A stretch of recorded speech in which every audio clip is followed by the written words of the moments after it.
Let's start with the Major Arcana.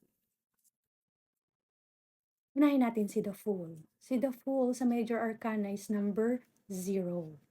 Kapag naka-upright siya, ang ibig sabihin nito is new beginning, freedom, pagka-inosente. Ito rin na isang originality.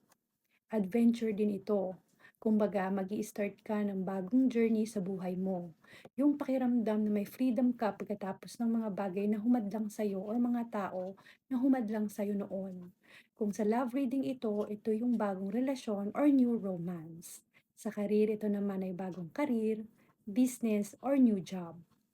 The Fool ang kumakatawan sa bagong simula or new adventure.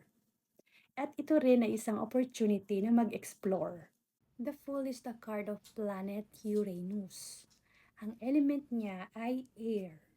Kung makikita nyo, yung white sun represent confidence and freedom.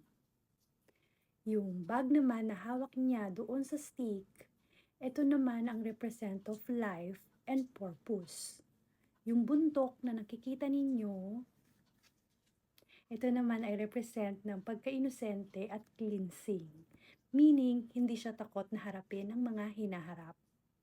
Yung color yellow na nakikita nyo is represent ng happiness, energy, and enlightenment. Sa traditional tarot, si The Fool talaga ang original at totoong tarot card. Sa susunod na video natin, pag-uusapan naman natin ang number 1 sa Major Arcana na si The Magician.